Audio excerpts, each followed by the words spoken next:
Now, Advani ji, while releasing the manifesto, stated very clearly that very soon we are going to come out with the agenda of governance, which is the common minimum program of the NDA.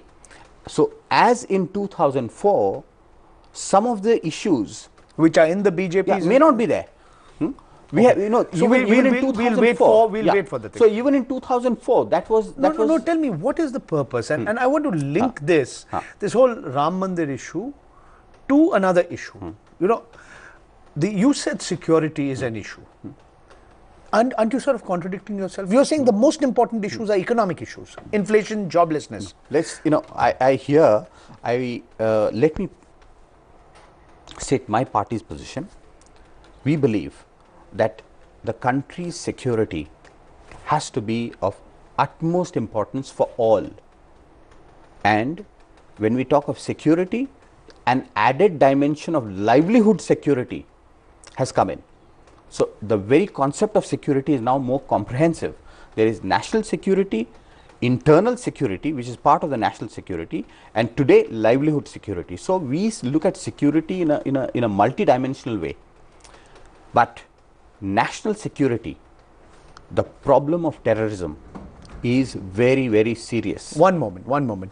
How serious is this issue? I totally agree, but does this not transcend politics? And I'll give you an example.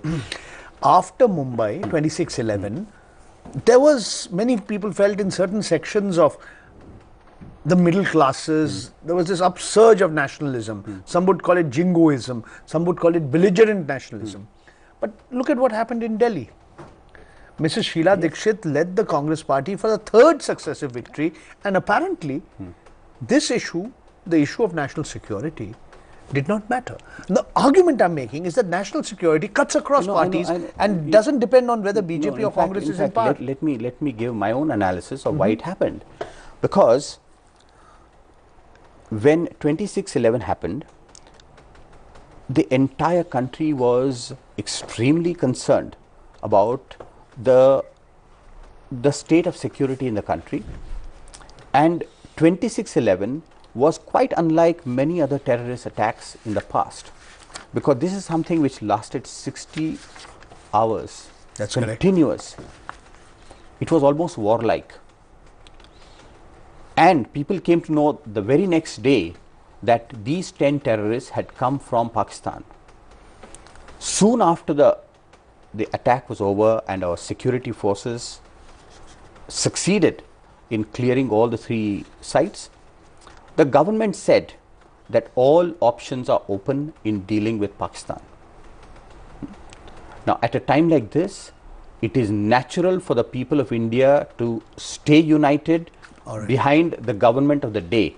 Okay, so you think that helped Sheila Dikshit? No, that I'm not saying. Sheila Dikshit's victory should be seen from a different perspective altogether. My point is that whenever there has been an external attack, whenever there is a war, people of India have stood behind the government of the day. So therefore, from there to deduce that terrorism is not an issue is incorrect. All right, I'll tell you. Now, more than 2.5 3 months have elapsed. People of India will make a judgment on what exactly happened, why it happened, and they won't judge only 26/11. All right. The entire record of 5 years. I'm going to come back to this topic, Sudheendra. Yeah. I need to take a break in my program. Sure. There are a number of issues that I have to discuss with you, so I'll return to you. We'll continue our conversation. You are viewing an interview with Sudheendra Kulkarni. He is the aide to the Bharatiya Janata Party's Prime Ministerial candidate, LK Advani. Stay with us. We'll be back with you in a very short while from now.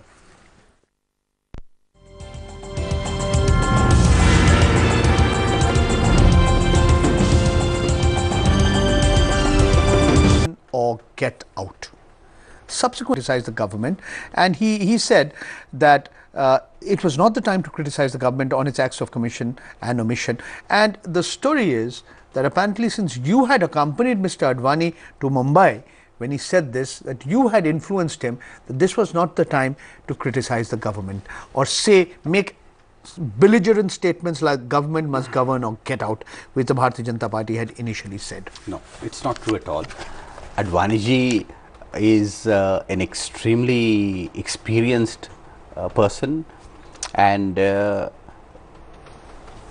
you see, when the attack first took place, no one knew how it was going to play out. But very soon, the broader dimension of what happened in 26/11 became clear. And consistently, Advani ji took the position that this is the time when our first priority is to win over the terrorists. Point number one. Secondly, until the government took the necessary legislative action, the Bharatiya Janata Party stood solidly behind the government. You will have noticed, Pranjoy, that in the debate in Lok Sabha, Advani ji, you know, he recounted a famous story from the Mahabharata, Vayam Panchadhikam Shatam.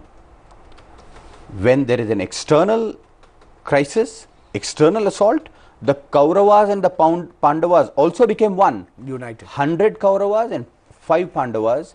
Yudhishthir says, we are now 105 against the enemy. This is the stand that LK Advani took in Parliament in supporting the legislation against terror. So, we have taken a very principled stand on this issue. At the same time, that's consistent on the UAPA, the Unlawful Activities Prevention Act. Yeah. Now, the question I have to ask you, whenever you bring up this issue of security and how important it is, how terrorism is an issue, your political opponents in the Congress says, but it was under the BJP government that you had an attack in Parliament on the 13th of December 2001, that it was when the NDA was in power that Mr. Jaswant Singh accompanied a whole group of terrorists on the hijacked Indian Airlines flight to Kandahar. So, the rebuttal of the Congress is that why is the BJP saying that the Congress is soft on terror?